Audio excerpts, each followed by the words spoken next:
নমস্কার। জ্যোতিষ আলোচনায় আপনাদের আবারও স্বাগত জানাই বার্ষিক রাশিফলের অনুষ্ঠানে। আজকে আমাদের আলোচনা 2024 সাল মেষ রাশি অথবা মেষ লগ্নের জাতক জাতিকাদের কেমন থাকবে গ্রহেদের অবস্থানজনিত কারণে। প্রতিটি বছরই তো আমরা নতুন কিছু কাজের জন্য আমরা আশা করে থাকি, নতুন কিছু পাওয়ার আমাদের যে অভিলাষা থাকে সেগুলো কিন্তু আমরা পরিপূরণ করি বছরের সুযোগ সুবিধা অনুযায়ী। যদি জ্যোতিষীয় দৃষ্টিকোণ থেকে দেখি তাহলে প্রতিটি বছরই যে 4টি গ্রহের রাশি পরিবর্তন হয় সেই 4টি গ্রহের স্থান ভিত্তিক কারণে প্রতিটি রাশির ব্যক্তির জীবনে কিছু না কিছু ঘটনা ঘটে। যদিও বা এটি সার্বভৌমিক আলোচনা, তার বাস্তবিক রূপায়ণতা যে পাবে সেটা পাবে তার ব্যক্তিগত কুষ্টি বিচারের মাধ্যম দিয়ে। আপনি একটি নির্দিষ্ট সময় জন্মগ্রহণ করেছেন, আপনার তিথি আছে, আপনার দিন তারিখ, সেইটি থেকে যে জন্মপত্রিকা বের হবে তার থেকেই কোথাও না কোথাও সর্বফলের আমরা আশা করতে পারি। আর যদি এমনিতে বাৎসরিক গণনার হিসাব করি, বাৎসরিক গণনার কথা বলি, 2024 যে বছরটি থাকবে সেই বছরে মেষ রাশির ব্যক্তিদের জন্য গ্রহেদের অবস্থান জনিত ফলাফল কেমন হতে পারে, এই বিষয়ে আজকে আমাদের আলোচ্য বিষয়। এবার দেখুন, বাৎসরিক রাশিফলের কথা যখন আমরা বলি তখন কিন্তু মুখ্য রূপে 4টি গ্রহকে আমরা কেন্দ্র করে আলাপ করি, কারণ এই 4টি গ্রহ অন্তত এক বছরের উপরে নিজেদের 1 বছর উপর একটি রাশিতে অবস্থান করেন। যেমন দেবগুরু বৃহস্পতি 12 থেকে 13 মাস পর্যন্ত থাকেন, রাহু কেতু 18 মাস পর্যন্ত থাকেন এবং শনি গ্রহ 2.5 বছর পর্যন্ত থাকেন। এই 4টি গ্রহের অবস্থানের উপর ভিত্তি করে আমরা বাৎসরিক রাশিফলের কথা বলি। তো যদি মেষ রাশির কথা বলি এই 2024 সাল, তাহলে গ্রহেদের অবস্থান আমরা গুরু গ্রহ থেকে দেখব, বৃহস্পতি গ্রহ থেকে। বৃহস্পতি গ্রহ আপাতত মেষ রাশিতেই অবস্থান করছেন, অর্থাৎ যারা যারা মেষ রাশির ব্যক্তি, মেষ লগ্নের ব্যক্তি, তাদের জন্মছকের ফার্স্ট হাউসে প্রথম ঘরে কিন্তু বৃহস্পতির অবস্থান করছেন। এবং এই বৃহস্পতি মে মাসের 1 তারিখ 2024 পর্যন্ত এই জায়গায় থাকবেন। মে মাসের 1 তারিখ 2024 সালে বৃহস্পতি বৃষ রাশিতে সঞ্চার করবেন। তো 2024-এর এই জানুয়ারি, ফেব্রুয়ারি, মার্চ, এপ্রিল পর্যন্ত কিন্তু বৃহস্পতি মেষ রাশি জন্মছকের ফার্স্ট হাউসে প্রথম ঘরেই থাকছেন, যার জন্য কোথাও না কোথাও বৃহস্পতির অবস্থানে এটা ভালো সময় হতে পারে। কীরকমভাবে? তার কারণ আমরা যে শুভ গ্রহের আলোচনাগুলো করি তার মধ্যে বৃহস্পতি সর্বোপরি শুভ গ্রহ, বেনিফিক একটা প্ল্যানেট। এই বৃহস্পতি মেষ রাশি জন্মছকে লগ্নভাবে থাকছেন ফার্স্ট হাউসে।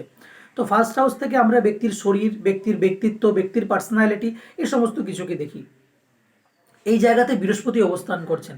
তো জ্যোতিষশাস্ত্রে বইয়েতে পাওয়া যায় যে বৃহস্পতি যদি লগ্নে অবস্থান করেন, প্রথমভাবে অবস্থান করেন, শুভ অবস্থায় অবস্থান করেন, তাহলে কোথাও না কোথাও শত দোষ খণ্ডন হয়ে যায়। তো এক ক্ষেত্রে তো বলা যায় যে বৃহস্পতির প্রথমভাবে অবস্থানে ব্যক্তির স্বাস্থ্যের জন্য ভালো। বৃহস্পতির প্রথম অবস্থানে ব্যক্তির মধ্যে জ্ঞানের সঞ্চার, ব্যক্তি বুদ্ধিমত্তার পরিচয় দেবে এবং ব্যক্তির মধ্যে যে শুভত্ব সেটা কোথাও না কোথাও বৃদ্ধি পাবে একরূপে। দ্বিতীয়তভাবে যদি আমরা কুষ্ঠিভিত্তিক দেখি তাহলে দেখুন, মেষ রাশির এবং মেষ লগ্নের জাতক জাতিকাদের জন্য বৃহস্পতি কিন্তু ত্রিকোণ ভাবের অধিপতি গ্রহ, নবমপতি এবং তার সাথে দ্বাদশপতি বৃহস্পতি। এই বৃহস্পতি লগ্নভাবে থাকার জন্য কতদিন পর্যন্ত থাকবে? 2024-এর এপ্রিলের পুরো পর্যন্ত থাকবে। মে মাসের 1 তারিখে ট্রানজিট করবে। তো এপ্রিল পর্যন্ত নবমপতি বৃহস্পতি, দ্বাদশপতি বৃহস্পতি লগ্নভাবে থাকার জন্য, ফার্স্ট হাউসে থাকার জন্য ব্যক্তির মধ্যে জ্ঞান, ইন্টেলিজেন্সি, বুদ্ধিমত্তা এইগুলো তো বাড়বেই। তার সাথে সাথে ভাগ্যপতি বৃহস্পতি লগ্নভাবে থাকার জন্য ভাগ্যের যে সুযোগ সুবিধা সেটা ব্যক্তি পাবে। পিতার সাথে সম্পর্ক ভালো হবে, ব্যক্তির গুরুতুল্য কোনো ব্যক্তির সাথে সম্পর্ক ভালো হতে পারে, বা গুরুর আদর্শে ব্যক্তি গড়ে উঠতে পারেন এই সময়টা, গুরুর আশীর্বাদের কৃপা প্রার্থী হয়ে উঠতে পারে এই সময়টা মেষ রাশির ব্যক্তিরা। এবং নবম স্থান থেকে আমরা কি বিচার করি? ধর্ম, আধ্যাত্মিক, এগুলো। তো নবমপতি বৃহস্পতি প্রথমভাবে থাকার জন্যে এই সময়টা আপনাদের জন্য তীর্থ দর্শনের জন্য ভালো সময়, গুরু দর্শনের জন্য ভালো সময়, বা উচ্চশিক্ষায় যারা শিক্ষিত হতে চান, যারা হায়ার এডুকেশন করতে চান তাদের জন্য এই সময়টা ভালো। এবং জীবনে ধর্ম, আদর্শ, মোরালিটি এগুলো কোথাও না কোথাও আপনার মধ্যে থাকবে। কারণ নবমপতি গুরু লগ্নভাবে থাকছেন প্রথমভাবে, তো আপনার ব্যক্তিত্ব, আপনার পার্সোনালিটির মধ্যে এক প্রকার গুরুতুল্য ভাব আসবে। আপনার কথাবার্তা, আপনার চিন্তাধারা, আপনার চলন ধরন এগুলোর মধ্যে সমস্ত কিছুরই দেখবেন এক প্রকার শান্ত, স্নিগ্ধ এবং আশীর্বাদের প্রাপ্তি আপনারা হবেন কিন্তু এই বৃহস্পতির অবস্থানজনিত কারণে। একইভাবে বৃহস্পতি দ্বাদশপতি, এই দিকটাকেও ছাড়া যায় না। দ্বাদশপতি হওয়াতে খরচকে রিপ্রেজেন্ট করছে। তো দ্বাদশপতি বৃহস্পতি লগ্নভাবে থাকাতে কোথাও না কোথাও আপনাদেরকে কিন্তু খরচের মাত্রা বাড়াতে পারে এই সময়টা। ব্যয়, খরচ, লস, ক্ষয়ক্ষতি, ঠিক আছে, এই জায়গাটা একটু খেয়াল রাখার বিষয়। কিন্তু যেহেতু বৃহস্পতি নবমপতি, ত্রিকোণাধিপতি, ভাগ্যের কারক, তাই আমি বলবো মানে সব দিক থেকে এটা ভালোর একটা ইঙ্গিত দিচ্ছে। এবারে বৃহস্পতি গ্রহটাকে যদি আমরা দেখি তাহলে সেটা বৃদ্ধিকারক গ্রহ এবং বসেছে কোথায়? প্রথমভাবে, যে জায়গা থেকে আমরা শরীরকে বিচার করি। তো এটা কোথাও না কোথাও আপনাদের শারীরিক রূপে বৃদ্ধিরও সময়। শারীরিক রূপে বৃদ্ধি মানে শরীরে মেদ জমে যাওয়া, শরীর স্বাস্থ্যবান হওয়া, এই সময়টা কিন্তু আপনাদেরকে শুভ ফল দিতে পারে। বৃহস্পতির পঞ্চম দৃষ্টি কোথায় যাবে? লগ্নভাবে প্রথমভাবে অবস্থান করছে বৃহস্পতি, এবং বৃহস্পতির পঞ্চম দৃষ্টি পঞ্চম স্থানে থাকছে। পঞ্চম স্থান থেকে আমরা বিদ্যা বুদ্ধি বিচার করি, তাই এই সময়টা এডুকেশনের জন্য ভালো। যারা কম্পিটিটিভ এক্সাম দিবেন তাদের জন্য সময়টা ভালো। যারা এমনিতেই যে কোনো এডুকেশনের সাথে যুক্ত আছেন তাদের এই এপ্রিল পর্যন্ত বৃহস্পতির অবস্থান বিদ্যার ক্ষেত্রে প্রায় শুভ ফল দিতে চলেছে। যারা বহুকাল ধরে ভাবছেন যে এডুকেশনটা বন্ধ হয়ে আছে, আমি নতুন করে আবার শিক্ষায় যুক্ত হব, তাদের জন্য এই সময়টা কিন্তু ভালো এডুকেশনের জন্য। পঞ্চম স্থান থেকে আমরা সন্তান উৎপত্তি দেখি, সন্তানের সাথে সম্পর্ক দেখি। তো বৃহস্পতি প্রথমভাবে অবস্থান করে পঞ্চম দৃষ্টি দ্বারা পঞ্চম স্থানকে দেখাতে সন্তান উৎপত্তির জন্য এটা ভালো সময় এক। দ্বিতীয়ত, যাদের মানে অলরেডি সন্তান আছে তাদের এই সময়টা সন্তানের উন্নতির সময় বা সন্তানের সাথে ভালো সম্পর্ক করার সময়। কারণ বৃহস্পতি এমনিতে সন্তানদায়ক, সন্তানকে রিপ্রেজেন্ট করে বৃহস্পতি, এবং এই বৃহস্পতি প্রথমভাবে বসে পঞ্চম দৃষ্টি দ্বারা পঞ্চম স্থানকে দেখছে। তাই যারা সন্তানের জন্য চিন্তা করছেন তাদের জন্য কোথাও না কোথাও সন্তান প্রাপ্তির সময়।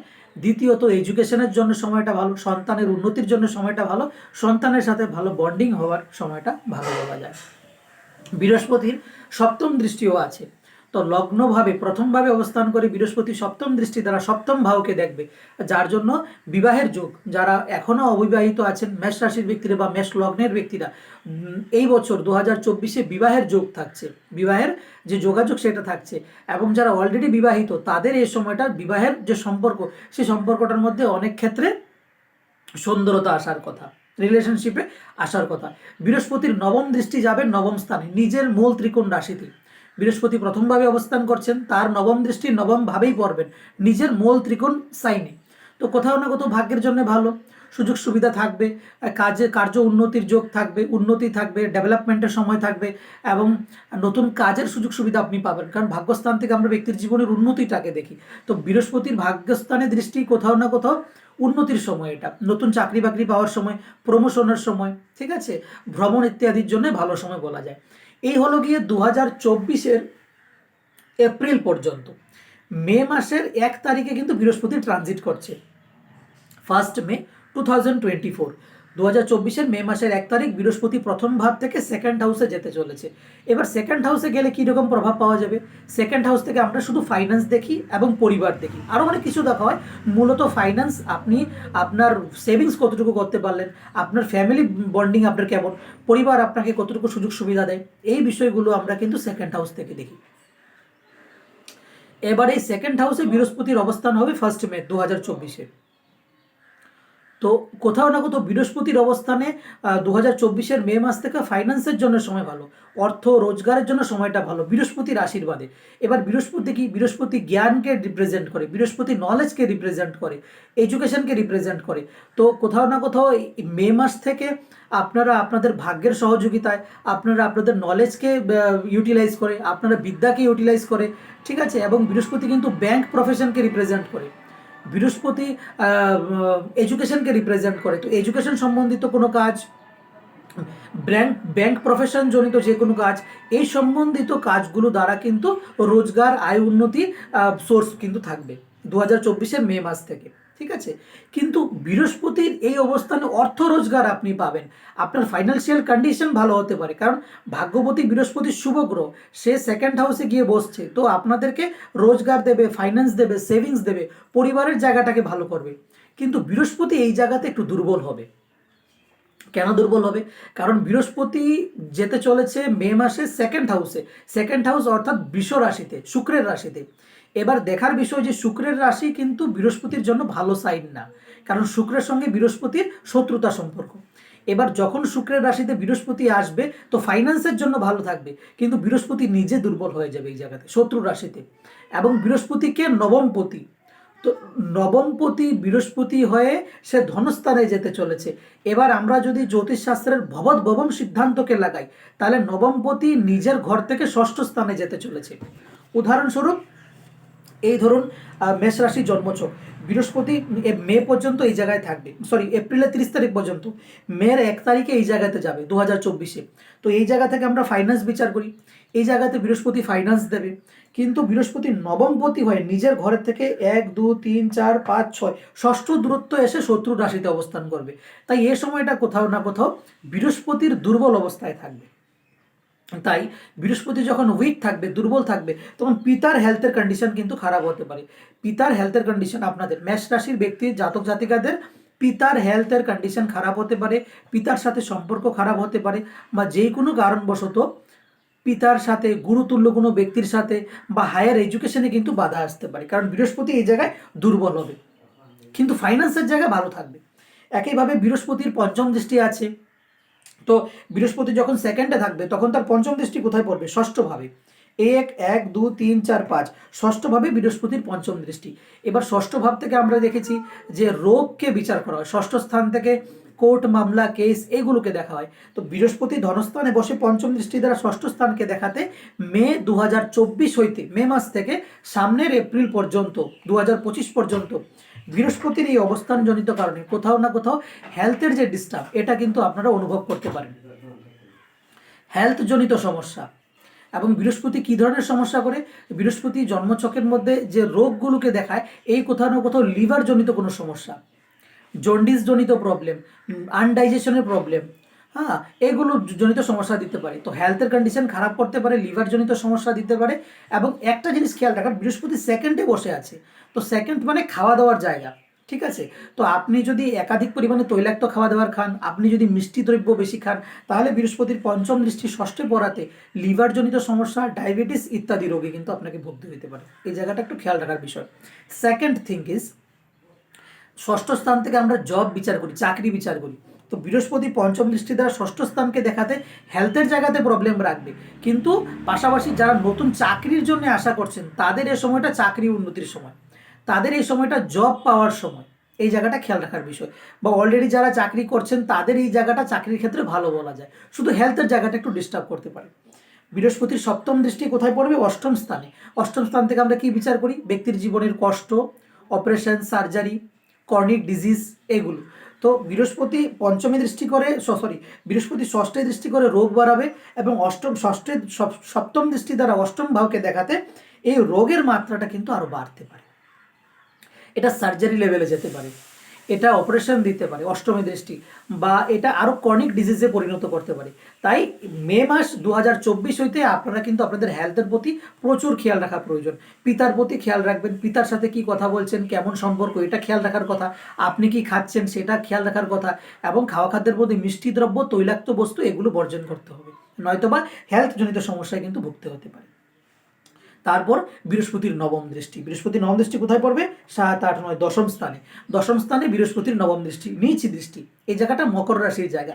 এবং এই জায়গাতে বৃহস্পতির নিচ দৃষ্টি পড়াতে কোথাও না কোথাও কর্মক্ষেত্রে বেশি সমস্যা হবে না, কারণ বৃহস্পতি শুভ গ্রহ দশম স্থানকে দেখবে, উনি চাইবেন কাজের ক্ষেত্রে ডেভেলপ করতে, কেরিয়ারে রাইস আনতে, কিন্তু কোথাও না কোথাও এই জায়গায় বৃহস্পতি প্রায় দুর্বল অবস্থায়। তাই কার্যক্ষেত্রে একটু পরিশ্রম করাতে পারে, হার্ডওয়ার্ক বেশি করাতে পারে, হ্যাঁ, হার্ডওয়ার্কের মাধ্যম দিয়ে, পরিশ্রমের মাধ্যম দিয়েই আপনি আপনার কাজের জায়গাটাকে সুনিশ্চিত করবেন। তো এই হলো গিয়ে বৃহস্পতির অবস্থানজনিত ফল। এবার যদি আমরা রাহুকেতুর অবস্থান দেখি, যে 2024-এ রাহুকেতু কোথায় থাকছেন, তাহলে দেখব যে আপনাদের জন্মছকে মেষ রাশি অথবা মেষ লগ্নের জন্মছকে রাহু বর্তমানে আছেন দ্বাদশ ভাবে, কেতু আছেন ষষ্ঠ ভাবে। তো রাহু দ্বাদশ ভাবের কারকেই কিন্তু সিগনিফিকেটর প্ল্যানেট রাহু দ্বাদশ ভাবের, এবং দ্বাদশ ভাব থেকে আমরা কি বিচার করি? এক্সপেন্সেস, লস, ফরেন সেটেলমেন্ট এবং বিদেশি পণ্য সামগ্রী বিক্রি করা, অর্থাৎ এক্সপোর্ট ইম্পোর্টের কাজ করা। এবার রাহুর এই জায়গায় অবস্থানে কোথাও না কোথাও এই যে 18 মাসের যে অবস্থান 2024 এবং 2025-এর আরও কিছু মাস, কোথাও না কোথাও আপনাদের কিন্তু বাইরে সেটেল করার কিন্তু যোগ থাকছে, বা যারা চাইছে বহুকাল ধরে যে আমি বাইরে যাব, বাইরে কাজ সেটেল করব, তাদের জন্য সময়টা ভালো। ঠিক আছে, কিন্তু পাশাপাশি একাধিক পরিমাণে খরচ করাতে পারে, লসেস দিতে পারে। তাই এই জায়গাটা একটু এই জায়গাটুকু একটু খেয়াল রাখবেন যে কি খরচ করছেন, কোথায় ইনভেস্ট করছেন, এইটুকু এই বিষয়গুলো একটু ভেবে চিনতে, এইগুলোর একটা আগে থেকে ভালোভাবে ফ্রেমওয়ার্ক বা একটা ভালো হোমওয়ার্ক করে আপনি কিন্তু খরচ করা চাই আপনার, বা বিজনেসে ইনভেস্টমেন্ট করা চাই। নয়তো বা রাহু দ্বাদশস্থ আপনাকে লস, ক্ষয়ক্ষতি, নিদ্রার হানি এগুলো করাতে পারে। ঠিক আছে, এই জায়গায় একটু বিশেষ খেয়াল রাখবেন। যারা বহুকাল ধরে বাইরে আছেন, তারা বাইরে সেটেল হতে যাচ্ছেন, তাদের জন্য ভালো। এক্সপোর্ট ইম্পোর্টে বিজনেসে নামতে চাইছেন, তাদের জন্য ভালো। বিদেশি পণ্য সামগ্রী ক্রয় এবং বিক্রয়ের জন্য এটা ভালো ব্যাপার। কেতুর অবস্থান ষষ্ঠ স্থানে, আগেই বলেছিলাম বৃহস্পতির এই অবস্থানে দৃষ্টিতে রোগ বাড়াবে, এবং কেতু তো আগে থেকে এই জায়গায় বসা, তো কোথাও না কোথাও ডিজিজের পরিমাণ কিন্তু বাড়তে পারে। কেতু কি, কেতু এমনিতেই ব্যক্তির জীবনের যে চর্মরোগ, আপনাদের চর্মরোগ মানে ওই স্কিন ডিজিজকে রিপ্রেজেন্ট করে, এবং সার্জারি অপারেশনকেও দেখায়, এবং ষষ্ঠ স্থানে কেতুর অবস্থান থাকবে পুরো 2024। তো কোথাও না কোথাও হেলথের জায়গা কিন্তু ডিস্টার্ব হতে পারে। এই জায়গাটা একটু বিশেষ খেয়াল রাখা প্রয়োজন। খাওয়া দাওয়া, নিয়মিত চলাফেরা, নিয়মিত নিদ্রা এবং এক প্রকার সুন্দর সুস্থ জীবনযাপনের শৈলী, এটা আপনাকে ব্যবহার করতে হবে এবং ওই রকমভাবে চলতে হবে, তবে কোথাও না কোথাও কেতুরই অবস্থানে ঠিক থাকবে। হয়তোবা কেতুরই অবস্থানে চর্মরোগজনিত সমস্যা বা যে কোনো কর্নিক ডিজিজ এগুলো দিতে পারে, কিন্তু হেলথের জায়গাটাকে ডিস্টার্ব করতে পারে। এবারে যদি আমরা বাৎসরিক রাশিফলের শনিকে দেখি, কারণ শনিও তো প্রায় এই আপনাদের জন্মছকে বর্তমানে কুম্ভ রাশিতে এবং একাদশভাবে সঞ্চার করছেন। এই শনিদেব 2024 2025 এই জায়গাতেই থাকবেন মূলতভাবে। তার মধ্যে গ্রহ বক্রি হবে, কিন্তু মূলত যে প্রভাব সে থাকবে কোথাও না কোথাও একাদশভাবেই। জন্মছকের অর্থাৎ মেষ রাশি অথবা মেষ লগ্নের জাতক জাতিকাদের জন্মছকে শনি গ্রহ একাদশপতি হয়েই একাদশে থাকছেন, এটা রাজযোগ। একাদশ স্থান থেকে আমরা কি বিচার করি? ব্যক্তির রোজগার, ব্যক্তির ইচ্ছা পূর্তি। আমি একটা ইচ্ছা করলাম, সেই ইচ্ছাটা পরিপূর্ণ হবে কিনা সেটা একাদশ থেকে আমরা বিচার করি। তো আপনার মনের ইচ্ছা পূর্তির কথা যখন আসে, আপনার ডেইলি রোজগারের কথা যখন আসে, আপনার ওই স্যালারি পাওয়ার কথা যখন আসে, আপনার বিজনেসের মুনাফার কথা যখন আসে, তখন কোথাও না কোথাও আমরা একাদশ স্থানকে দেখি। এবং একাদশপতি শনি একাদশেই থাকছেন 2024-25। তো কোথাও না কোথাও এই অবস্থানে রোজগারের মাত্রা প্রায় শুভ বলা যায়, আর্নিং সোর্স প্রায় শুভ বলা যায়, এবং শনিদেব নিজের ইচ্ছাকেও পূর্তি করাবে এই সময়টা। আপনার মনের ভিতরে যে ইচ্ছা, যে মনোবাসনা, যে ডিজায়ার আছে, এটাকে শনিদেব ফুলফিল করবে। ঠিক আছে, কিসের দ্বারা? শনিদেবের কারকতত্ত্ব। শনিদেবের কারকতত্ত্ব কি? আপনার পরিশ্রম, আপনার হার্ডওয়ার্ক, আপনার সময়কে পালন করার ক্ষমতা, এগুলো। তো এগুলোকে কাজে লাগাবেন, কোথাও না কোথাও শনিদেব কিন্তু আপনাদেরকে ভালো রোজগার দেবে। শনিদেবের দৃষ্টি, তৃতীয় দৃষ্টি পড়ছে লগ্নভাবে নিচি দৃষ্টি, এটা কিন্তু হেলথের জন্য ভালো বলা যায় না। তো ঘুরে ফিরেই কিন্তু কোথাও না কোথাও হেলথের ডিস্টার্ব কিন্তু দিচ্ছে। তো শনিদেব একাদশপতি হয়ে রোজগার তো দেবে, কিন্তু তৃতীয় দৃষ্টি দ্বারা লগ্ন ভাবকে দেখাতে, শরীরকে দেখাতে হেলথের জায়গাটা ডিস্টার্ব করবে। তাই হেলথের প্রতি খুব সতর্কতা থাকবেন, এবং মাঝে মধ্যে অলসতাও দিতে পারে, কারণ শনিদেব অলসতাকে রিপ্রেজেন্ট করে। তাই কাজের ক্ষেত্রে আপনাদের আরও বেশি উইল পাওয়ার বাড়াতে হবে, ডিটারমিনেশন আনতে হবে, শরীরকে আরও ফ্লেক্সিবিলিটির মধ্যে আনতে হবে, এক্সারসাইজ, ব্যায়াম, যোগা, প্রাণায়াম এগুলোর মাধ্যম দিয়ে। নয়তোবা শনির তৃতীয় দৃষ্টি লগ্নে পড়াতে হেলথে ডিস্টার্ব রাখতে পারে, এই জায়গায় খেয়াল। শনির সপ্তম দৃষ্টি কোথায় পড়বে? পঞ্চম স্থানে। পঞ্চম স্থান থেকে আমরা কি বিচার করি? বিদ্যা বুদ্ধি। একে তো বৃহস্পতির দৃষ্টি পড়ায় বিদ্যা বুদ্ধি ভালো থাকবে, কিন্তু শনির এই দৃষ্টিতে বিদ্যার স্থানের মধ্যে অসুবিধা করতে পারে। কবে থেকে? যতদিন না পর্যন্ত বৃহস্পতি স্থান পরিবর্তন করবেন, মে মাসের 1 তারিখ থেকে। 2024-এর মের 1 তারিখ থেকে বৃহস্পতি ট্রানজিট করবে সেকেন্ডে, শনি থাকবেন এই জায়গাতে, এবং সপ্তম দৃষ্টি দ্বারা পঞ্চম স্থানকে দেখবে। তখন কিন্তু বিদ্যার জায়গার মধ্যে অসুবিধা, খুব খেয়াল করে পড়াশোনা করতে হবে, পড়ার প্রতি যথেষ্ট মনোনিবেশ বারবার ঘুরিয়ে ঘুরিয়ে আনতে হবে। এমনটা হবে যে পড়াশোনা আমি করবো না, ছেড়ে দেবো। ঠিক আছে, এই ধরনের মানসিকতা আসতে পারে। তাই নিজেকে ঘুরিয়ে ফিরিয়ে আবার বিদ্যার জায়গায় আনতে হবে। হাজার প্রচেষ্টার মাধ্যম দিয়ে, শত চেষ্টার মাধ্যম দিয়ে আপনার পড়াশোনা ঠিক থাকবে। নয়তোবা শনির এই দৃষ্টিতে বিদ্যায় অসুবিধা আসতে পারে এবং পেটের গণ্ডগোল দেখা দিতে পারে, উদরজনিত সমস্যা, সন্তানের সাথে কোনো সমস্যা দিতে পারে। কারণ পঞ্চম স্থান থেকে আমরা সন্তান বিচার করি এবং এই জায়গাতে শনির দৃষ্টি, তো শনির দৃষ্টিগত কারণে এবং বৃহস্পতি যখন ট্রানজিট করবে সেকেন্ডে, তখন শনির দৃষ্টি যখন এই জায়গায় পড়বে, তখন কোথাও না কোথাও সন্তানের সাথে সমস্যা, সন্তানের সাথে যে দূরত্ব সেটা অনুভব করতে পারেন। তো খেয়াল করবেন সন্তান কি চাইছে, তার মনের অবস্থা কি, ঠিক আছে, এগুলোকে বিচার করেই আপনাদেরকে সন্তানের সাথে সম্পর্কটা ঠিক রাখতে হবে। এবং শনিদেবের দশম দৃষ্টি কোথায় পড়বে? 7, 8, 9, 10, অষ্টম ভাবে। অষ্টম স্থান থেকে আমরা কি বিচার করি? আবার বললাম ওই ডিজিজ এবং দুর্ঘটনা, অ্যাক্সিডেন্ট এগুলো। এবং শনিদেব একাদশপতি হয়ে দশম দৃষ্টি দ্বারা দেখবে অষ্টম স্থানকে। 7, 8, 9, 7 শনিদেব এই যারা একাদশে 7, 8, 9, 10 দশম দৃষ্টি দ্বারা অষ্টম স্থানকে দেখবে। তাই কোথাও না কোথাও হেলথের জায়গা কিন্তু বারবার ডিস্টার্ব বলা যাচ্ছে, যে হেলথের জায়গা এক প্রকার ডিস্টার্ব, ক্রনিক ডিজিজ এবং শনির থেকে কষ্ট। তো শনি কি? শনি আমাদের শরীরের মধ্যে যে পাকে রিপ্রেজেন্ট করে, আমাদের যে হাঁটুকে রিপ্রেজেন্ট করে, আমাদের জয়েন্টসকে রিপ্রেজেন্ট করে, ঠিক আছে, আমাদের হাঁটা চলার শক্তিকে রিপ্রেজেন্ট করে। এবং শনিদেব একাদশপতি হয়ে দশম দৃষ্টি দ্বারা অষ্টম স্থানকে দেখাতে পা নিয়ে সমস্যা, পায়ের ওই আপনার নার্ভের যে কোনো সমস্যা, জয়েন্ট পেইন এগুলো অনুভব হতে পারে। তো কোথাও না কোথাও মেষ রাশির যদি 2024-এর পুরো বার্ষিক রাশিফলের জায়গা দেখি, আর্থিক উন্নতি, কার্যক্ষেত্র প্রায় শুভ থাকছে, কিন্তু হেলথের জায়গা একটু ডিস্টার্ব বলেই আমার বারবার অনুভব হচ্ছে। তো আপনাদেরকে কি করতে হবে? হেলথের জায়গাতে কাজ করতে হবে। আপনাদেরকে কি করতে হবে? হেলথের জায়গায় কনসিয়াস থাকতে হবে, নিজের খাওয়া দাওয়া, নিজেদের রুচিবোধের মধ্যে এক প্রকার সাত্বিকতা রাখতে হবে। তবে গিয়ে কোথাও না কোথাও যে বৃহস্পতির অবস্থান এই জায়গায় আপনাদেরকে জ্ঞান, বুদ্ধি এবং শিক্ষা দীক্ষায় উন্নতি, জীবনে আদর্শ এগুলো ভালো দেবে। শুধু হেলথের প্রতি খেয়াল রাখা প্রয়োজন। তো আশা করছি আমার আজকের এই আলোচনা, আজকের এই উপস্থাপনা মেষ রাশি জাতক জাতিকাদের জন্য যা করলাম তা আপনাদের ভালো লাগবে। তবে সর্বোপরি আমি একটি কথা বলতে চাই, এই যে আমরা বার্ষিক রাশিফল নিয়ে কথা বলি বা মাসিক রাশিফল নিয়ে কথা বলি, এগুলো কিন্তু সার্বভৌমিক বিচার। এই বিচার পার্সেন্ট টু পার্সেন্ট কিন্তু ডিফারেন্ট হয়ে যায়, পার্সেন্ট টু পার্সেন্ট কিন্তু বদলায়। তার কারণ আপনার নিজস্ব কুষ্টি, তার কারণ আপনার নিজস্ব ঠিকজি। কারণ আপনি একটি নির্দিষ্ট তিথিতে জন্মগ্রহণ করেছেন, সেই তিথি অনুযায়ী আপনার কিন্তু একটি কুষ্টি আছে, সেই কুষ্টির মধ্যে বর্তমান কি দশা, সেই দশা আপনার জন্য ভালো কিনা এই